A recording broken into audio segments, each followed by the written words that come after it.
What's up, everybody? Welcome on into our 2025 Masters Show. I'm your host, Riggs Tamburo, just riding solo today. So we're going to have some fun here. We're going to talk about the Masters tournament, previous winners, what to look for, and who's going to win this tournament, what this tournament entails, how this course plays, the specific golfers you want to target, the specific guys you don't want to target, because there is a lot to break down here. So with all of that said, if you guys are just tuning in on YouTube, we appreciate you at The Sports Forum. If you're not already a subscriber, do us a favor, click that subscribe button. We appreciate you guys. You can find us on Instagram and Twitter at Sports Forum CO, and then at The Sports Forum on TikTok as well, for all you guys there. And if you're watching on Roku TV or Fire TV, we just signed with the 12-Ounce Sports Network. You guys can find us on channel 2 of 12-Ounce Sports. So make sure to go ahead and check them out. Give them a subscribe. Do whatever you got to do there. Feel free to DM us if you have any further questions on that. And for all you sports bettors, you can find us at Blitz Sports Bets on Instagram and Twitter as well. Predominantly Instagram. Go ahead and check us out there.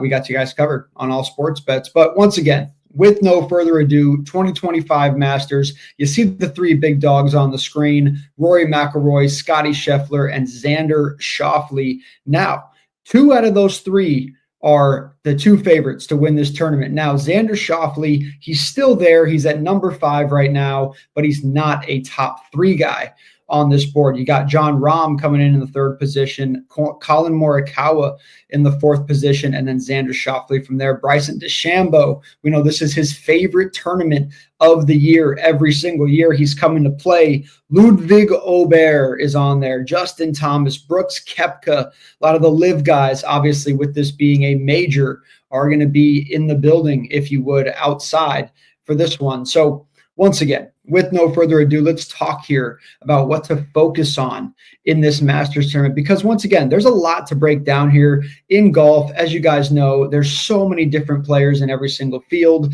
especially when you get a major. It is the best of the best, so you have to try to immediately narrow things down and give yourself a better shot at winning your predictions here for the Masters. So when it comes to just some straight up information about the Masters, now, I'm going to go ahead and put this on the big screen just so you guys can read it a little bit better.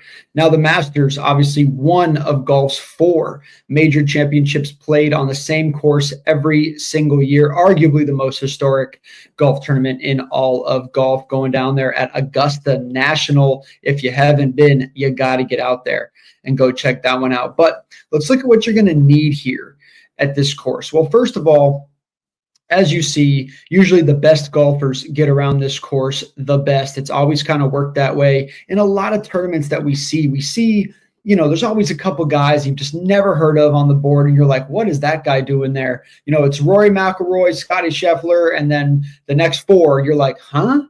Who is that? Yeah, it doesn't really work that way with the Masters tournament. But one thing that I do agree with here, and we just talked about, they called it sticky. I think that's another word that they're going to use for pretty much just saying it's relatively always the same thing that seems to stick.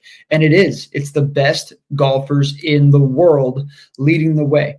As you see here, they said from a horses for courses angle, there may not be a better candidate than the Masters tournament. I completely agree with that statement there. Now, one thing about the Masters, unlike a lot of other tournaments that you're going to see, is these massive scores in all these tournaments, minus 28, minus 30, minus 24. Yeah, the Masters doesn't work like that. We're going to see a lot of lower scores. Minus 15, honestly, is probably going to get the job done this weekend. I would say down to about minus 11, minus 12. We really should not see a winner come in at like a minus 8. That would be pretty surprising here. But over the 4 rounds, if you can shoot minus 3 or better on average at minus 12, you should at least be in the final pairing there at the very end, competing for it with just a few holes to go. Now, if someone can get up to 15, 16s, that guy's probably going to win. I don't believe we see two scores break 15 this weekend. One guy might get there. So it's just one of those things where first couple rounds, obviously, you got to make it through. You got to get yourself in contention going into round number 3. But if you do that, you really only got to shoot about even-ish in the first 2 rounds. If you can shoot a -1 in the first round, a -2, -3 in the second round, you're playing pretty darn well and you're going to be alive here. What you can't afford is you really can't end the first day anything worse than +2, or in my opinion, you can't win this tournament. And that's really because you can't shoot a -7 in a day at the Masters. I mean, I shouldn't say you can't because, Scotty Scheffler, Rory McIlroy, John Rahm, these guys exist, but it's very, very difficult to try to get that done. So once again here, let's go ahead and pull up what's going on with a little bit more information here. We're going to go ahead and scroll on down this article. Once again, this article is coming in from golf.com. So appreciate them as always bringing a lot of the best information on tournaments and everything like that. So they're also going to use the word chalky here. We saw them use sticky to start things out. They're calling it a very chalky tournament, meaning the players at the top of the odds boards usually shine. As it says here, we haven't had someone win a triple-digit odds since Charles Schwartzel at 101 in 2011. That's insane, guys. In 14 years, we haven't seen someone at 101 or more win a tournament. Never seen, a 200 to 1. It just doesn't happen. So with all that said, my biggest thing about the Masters here is the way that this course plays. It plays we keep going back to a good golfer, but you have to be good. You have to be good all around. You have to be able to drive well. You have to have power in your shots. If you try to play it too safe, you're just not going to get down the course enough. You're not going to give yourself birdie opportunities. You're one mistake away from something bad. But at the same time, over the years, we've seen guys like Bryson DeChambeau, who just hit it as hard as they can. Obviously, Bryson's kind of changed up his method on that of his bulking stages. If you know, you know. But you still got to have power, but you can't just hit it as far as you can and go, okay, well, easy rough. I can get out of there. I can just get on the green with my second shot, whatever. Yeah, no, not in this tournament here. You got to get it on the fairway. If you're going to hit it in the rough, you got to get in the very, very thin stuff. If you shank here and you're in a danger territory, you're in a lot of trouble at the Masters. If you hit off the tee and you end up in the bad rough and you don't get a bogey, you did something right, because you're going to bogey. You're going to double bogey. It's a punishing course for the guys that aren't that accurate. So they got to be careful here. Then when it comes to the chip game, you got to have your irons dialed in. The caddies have to be on track here with their golfers in this tournament. I'm sure over the weekend, a couple of those hot mics, we're going to pick up a little bit of disagreement. A couple caddies saying, hey, man, you should do this. And the golfer's like, I don't know. It's not going to happen that way. We've seen that it's been very moist in Augusta, Georgia. So there's just a lot of different things going on there that are going to play in here to the factors. And we'll go over the weather here in just a minute and how it's going to change the play of the course. But overall, at the end of the day, when it comes to putting, I think everybody knows you can't 2-putt, 3-putt all weekend, or you can't win the Masters. You're not the best golfer in the world if you can't putt and make the big putts and make the 12-footers and the 15-footers and the 24-footers and the uphills, downhills. You have to find a way to make good putts. So what I'll say is, when it comes to the overall golfer, of the big 3 things, iron play, driving off the tee, power/accuracy, and putting, well, you have to have putting.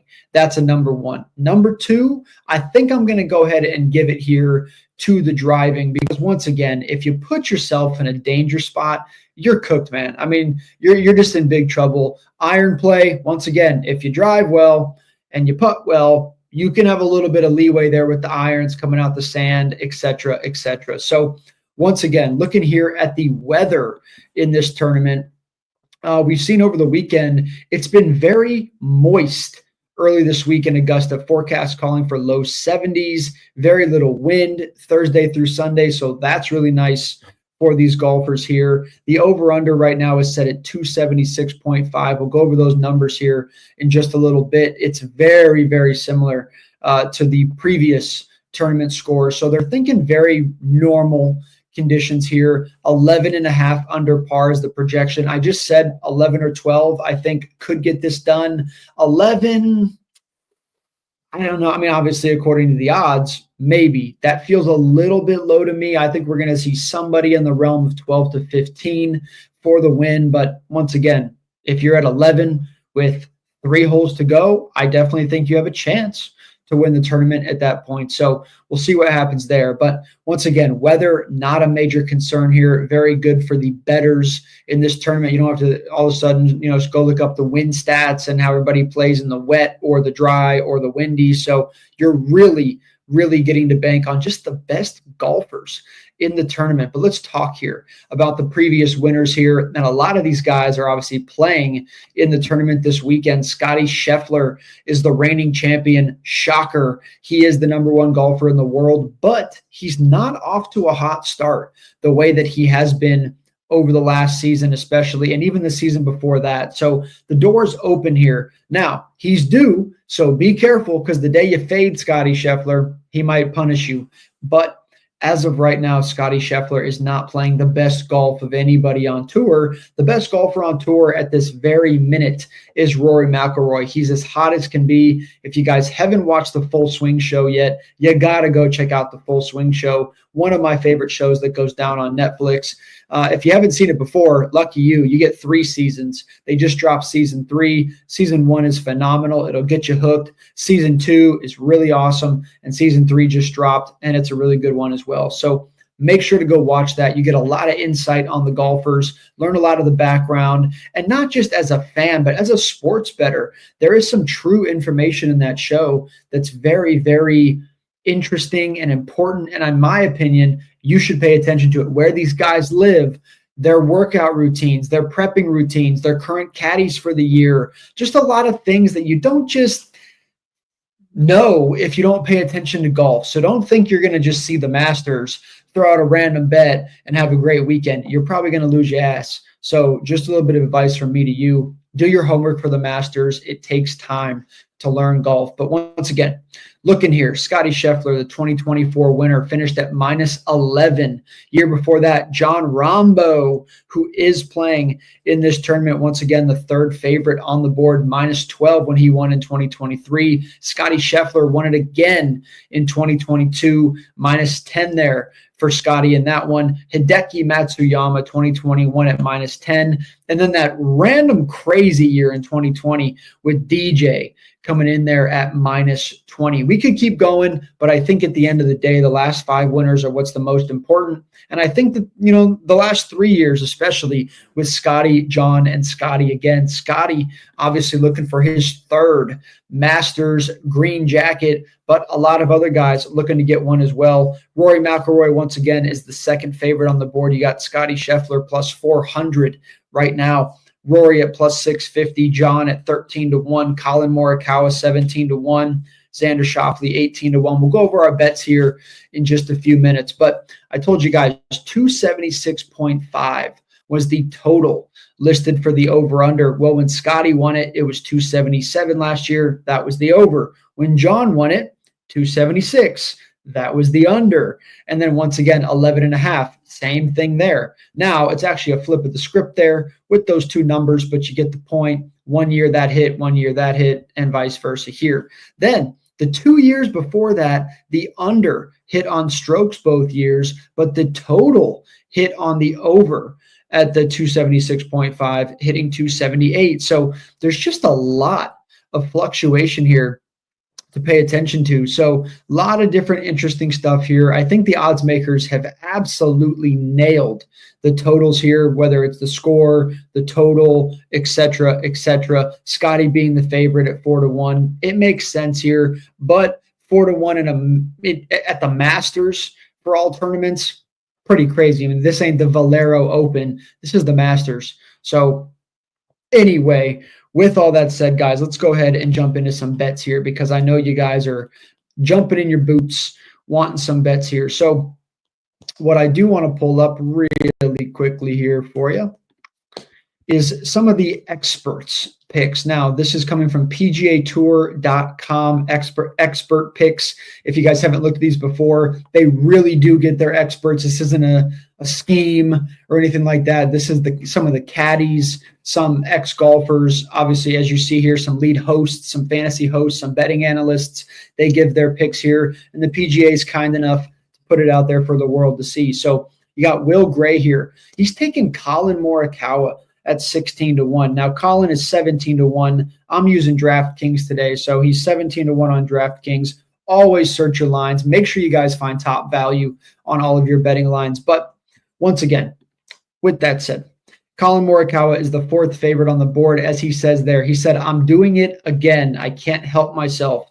What he's talking about is Colin Morikawa continuing to hang in there, but not quite getting it done. He is playing very, very well.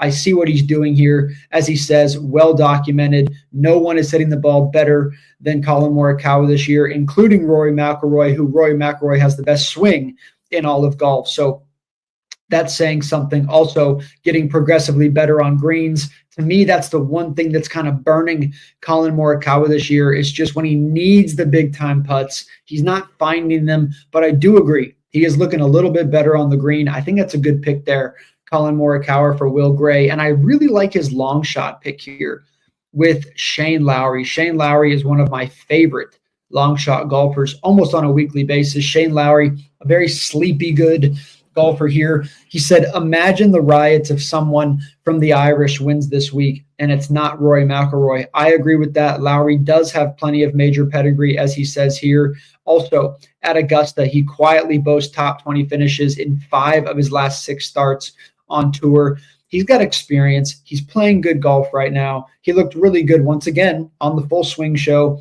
I believe in Shane Lowry, but I'm going to go ahead and say this. I like the 35-1, and I'm not against it here. But first of all, he's 45-1 on DraftKings. So once again, guys, you got to search your best odds in golf. They fluctuate a lot. But I like Shane Lowry for the first round leader instead of the winner of the tournament. Shane does usually play really good to open up tournaments. And if he doesn't make a late run and win anyway. So for me, I like Shane Lowry here at about 45-50-1 for the first round leader, depending where you're looking. Once again, it's a good spot for Shane. It gives you some first round action and you get to play that out. And then I really, really love the Colin Morikawa pick at 16, aka 17-1 to go ahead and win this. That's from Will Gray. Now, his props, he's going to go, I'm not going to talk about this prop because I'm not huge on this prop. I get the value here, the plus 250 on Langer to go ahead and make the cut, but I'm going to stay off that bet personally. Now, Will Zalatoris, this dude is one of my favorite golfers. Now, he's taking him top 10. I really like Will for the top 20 in this tournament. As you see here, outside of a withdrawal, Zalatoris has never finished outside the top 10 at the Masters. Amen to that. I see the value. I like it at 10, but I think if you want to play it really safe, take Will Zalatoris for the top 20. I think he's going to go into the final round sitting right around 12 to 18th. So if he has a good final round, he could punch the top 10. But to me, top 20, you still get really juicy odds on Zalatoris. He's worth it. But try to find him at plus 200 or better for a top 20 finish at the Masters tournament. Now, moving on through here, here's some interesting picks for you. Chris Brees, senior content manager, and works at Golf Bet here. He's taken Scotty Scheffler, and obviously I can't disagree with this pick here. He said, forget about the short odds. Pretty much it does not matter. Why not pick him? He hits on all metrics. Yes, he does. Now, with that said, like I mentioned, Scotty has not played great lately, but he's playing really good golf. And I think sometimes in golf, we get caught up in guys not winning tournaments and saying, oh, he's not the same. He's not the same. Bro, what he did last year is not repeatable. It's not repeatable. He's still playing great. He's still making tons and tons of money.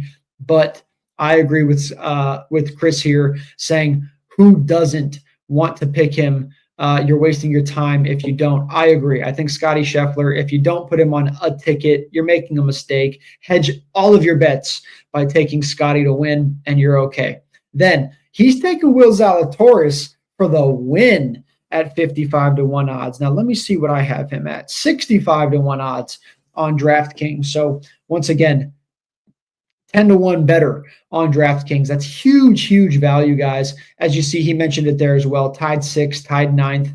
Masters tournament is one of those tournaments he plays well every year. His counterpart right above is taking top 10 for Will. I said top 20 for Will. So why not sprinkle Will for the win here? I agree with that. He's getting back in form. Really good value on him right now. Sepp Straka, Bryson Owens over at the Sports Forum tends to like Sepp Straka for these top 20 places. And I understand why. As you see here, he's been in the top 15 in 6 of his 9 starts so far this year, including a win, and last year tied 16th at the Masters at Augusta. So really, really positive results here from Straka. And not just that, but plus 200 on the odds. Tough to go against it. Now, here's a fun one for you. Top Englishman, Tommy Fleetwood at top plus 220. Holy smokes. I'm looking at the words here. I really like this bet. And I actually like him for top English player better than I like him for any other ticket. So I'm really happy that Chris took this bet here. And I think it's also showing how smart Chris is of a bettor. I think every one of his picks here makes a heck of a lot of sense. You can tell by what he's writing. He understands what he's talking about. And for him to take him for the top English, this is someone who pays attention to sports bets. Most people don't even know you can bet on things like this. Top Irishman, Englishman, top American, top all these different things you can do. That's a good pick. Top Englishman, Tommy Fleetwood, plus 220. Go ahead and take that one there. Then you got another senior content manager at Golf Bet, Casey Johnston, taking Colin Morikawa. We already talked about that. It's worth it. Best ball striker in the world at the moment. Take it. Now, Casey, my brother. Or my sister, I guess. Justin Thomas, 22-1. He said we're not diving deep into the bag for Augusta. JT's been great all of 2025. I agree. Kind of like Colin Morikawa. I believe he's due for a big-time win. Now, notching 4 top 10s in 8 starts here, including 2 runner-up finishes. Flirted with some strong play at Augusta before. I agree. I think Justin Thomas is kind of a hit-or-miss player this weekend. You could take him for a top 20 play, and I think you should take him for a top 20 play, but taking him to win is not a bad bet at all. He's 22-1 according to our man here, but I'm going to go ahead and find him at 26-1. So 26-1 on Justin Thomas. Really good value here. If JT's putts fall this weekend, he has a chance to win this tournament. We'll see what happens there. Otherwise, he'll probably miss the cut by 1 stroke. That's just kind of how he plays, but I think he'll be okay. He's taken Aaron Rai for the top debutante at plus 650. I'm not going to take that bet probably, but just the plus 650 alone, it's a sneaky bet. I like it. I get it. Corey Connors, top 10, plus 400. Interesting one here. The Canadian is looking really good. I think you could take Corey Connors for the top Canadian. I think it's not a bad bet. If I was going to put Corey Connors on a ticket, however, I would try to find him for a top 20 and or a top 40 this weekend. I'm not that high on Corey Connors, but the guy can be a relatively sneaky better and go ahead and escape you with some really good odds there. So I'm going to go ahead and pull up the odds here on DraftKings and give you guys my top bets of the weekend. There's so many different things you can bet here. You can bet top finishes, first round leader, who's going to make the cut, who's going to miss the cut. We're going to go ahead and focus on the simple ones here. We're going to go with our winner, top 10, top 20, long shot, and maybe one more. We'll go ahead and figure that one out here in just a minute. But let's go ahead and look at the odds. Like I mentioned here, Scotty Scheffler on top, Rory McIlroy, John Rahm, Colin Morikawa, and the list goes on. One guy that nobody brought up there in those expert picks is Ludwig. I freaking love Ludwig Åberg. This dude to me is a phenomenal golfer. Now, he didn't look great last weekend, but I have a weird theory. I think he missed the cut on purpose. And I know it sounds really stupid, but Riggs, if they miss the cut, they don't make money and their confidence isn't up going into the Masters weekend and all this stuff. I think he wanted to play 2 really competitive rounds. I think he had an okay first round, actually relatively fine first round. And then the second round, I was watching and he had multiple opportunities where I've seen him make all those shots before. And he just seemed to kind of not quite get there. And then he missed the cut by one. It felt honestly very, very purposeful to me. I think he wanted to get his competitive juices flowing, wanted to start to feel that competitive edge, but then he also wanted to get nice rest over the weekend and just make sure he was dialed in heading into the Masters. So I'm going to go ahead and say, watch out. 20-1 odds here. You can find him up to 24-1 odds between FanDuel, BetMGM, and a few other books. So make sure to do your research. But I really, really like this guy for a win this weekend. And I also really like him for a top 10 finish this weekend. Ludwig Oberg, make sure you go ahead and take a shot on him if you're feeling lucky. Then I'm going to go ahead here, and once again, I think you have to hedge with Scotty Scheffler for the win. Why not do it? It makes sense. Take a shot.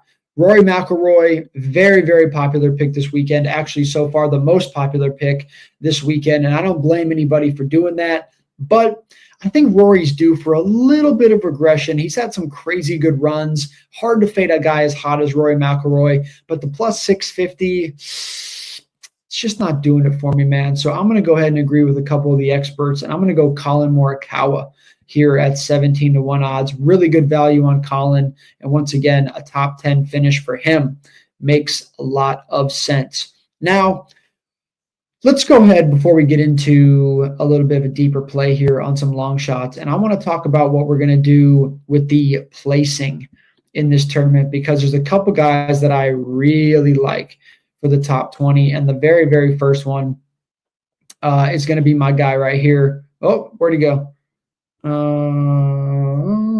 He's falling down the board a little bit, Will Zalatoris. This is my guy right here, man, at plus 130. I know some of these guys are taking him to win. Some of these guys are taking him for a top 10. I think top 20 at plus 130. It holds relatively good odds. You can find it at plus 140. Really good value. The guy's playing well, but do I think he's going to win this weekend? 55 to 65 to 1, sure. But do I think he's going to win this weekend? Not really, but I can see it. So take him top 20, hedge your bets a little bit, really good plus money there, and just take a shot at it. But I do want to go ahead and give some more juicy plays for you guys before we get up out of here, because the first round leader is a bet that I smash a lot, and I'm looking to smash it again this weekend. The first guy that we're going to go ahead and take for a first round leader is this man right here, Bryson DeChambeau. This man right here, it's his favorite tournament of the entire season. He usually comes out playing pretty darn hot. I think at 30-1 odds, you're getting some really nice value there with Bryson. And then I'm going to go ahead and double down. Like I said, I'm going to go Shane Lowry at 45-1 odds for the first round leader. I know our expert took him for the win, and I understand that, but I think there's a lot bigger chance that he's leading after the first round than he's not leading after the first round, and then he goes on a late run and wins the Masters. I just don't see it. So we're going to go ahead and do that there. Shane Lowry 45-1 and Bryson DeChambeau at 30-1. I think it's worth sprinkling a little bit of a dog here for the first round leader, just because we usually see one kind of, oh, wow, really, that guy kind of sneak in there in the first round. I'm going to go with a guy who's won this tournament before. I want to say it was, 2022? That Matsuyama won it, 2023, 22, I think. Matsuyama here at 40-1 odds. This guy usually comes out really, really strong in the beginning of a tournament, or he's nowhere to be found. I think he has a chance here to hang early. I will not be surprised at the end of round one to see Hideki Matsuyama in the first position. But we're going to go ahead and close this out here, guys, with a long shot winner for all of you in this one. Dun, da, da, da, da. Now, we said long shots don't usually win this tournament, and they usually don't. But I'm a little bit surprised to see Tom Kim at 100-1. No one since 2011 has won this tournament at 100-1. Tom Kim, the young blood, could go ahead and find a way to pull this thing off. So that's my picks for you guys in this one. Masters tournament, this tournament going down The 10th through the 13th starts Thursday bright and early in the morning. So make sure, as always, to get your bets in with plenty of time. Once again, you guys can find us at winnable.com/blitzbetting on the bottom of the screen there, sportsforummedia.com, at sportsforumco on all socials, and at Blitz Sports Bets on all socials as well. Until the next one, I'm Riggs Tambro. Good luck this weekend, folks. Let's cash some tickets.